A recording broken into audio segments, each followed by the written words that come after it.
And right now at 5:30, we continue to follow breaking news from Broward, where former MSD Resource Deputy Scott Peterson has been arrested. The news of his firing and arrest coming at today's meeting of the Stoneman Safety Commission. And we're now getting some reaction from parents of some of the victims who sit on that board as well. Local 10's Terrell Fournay is live for us with more on this developing story.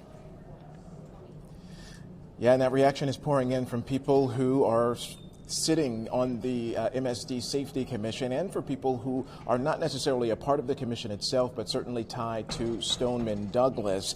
We know that Scott Peterson has been charged with 11 criminal counts, including child neglect, culpable negligence, and perjury. We have just arrested Deputy Scott Peterson. That announcement from the head of the FDLE came late in the day by the MSD Commission, stunning the people in attendance, including the loved ones of the 17 students and teachers killed at the very Parkland school where Scott Peterson was sworn to protect. For the life of me, I can't explain how anyone can stand behind a pillar for 48 minutes while innocent children and teachers are being slaughtered in a building and then somehow defend himself. This was a long time coming, and I'm glad this day is finally here. The commission convened today for the first of two meetings aimed at correcting systematic failures that contributed to the mass shooting at Stoneman Douglas. The panel has learned some districts underreport statistics to the State Department of Education, which makes that school system more vulnerable to safety risks. How we actively share information, however, is not a question of intent. It is a question of systemic programming. You embarrass yourself when you say the Promise program is not a diversion program, and that was published. And it is a diversion program.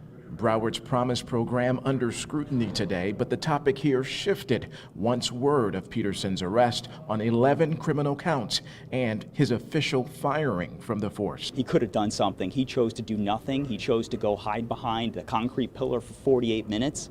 He's no longer a police officer, and he's dirt to me. It hurts so much, and I know that whatever accountability comes our way doesn't bring back Luke and Alyssa.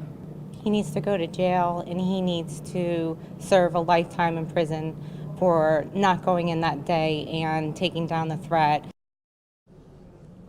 And so these 11 criminal charges follows a 15-month-long investigation. But we know that Scott Peterson right now is being held on a $102,000 bond. And if and when he posts that, he will also have to wear a GPS tracking device.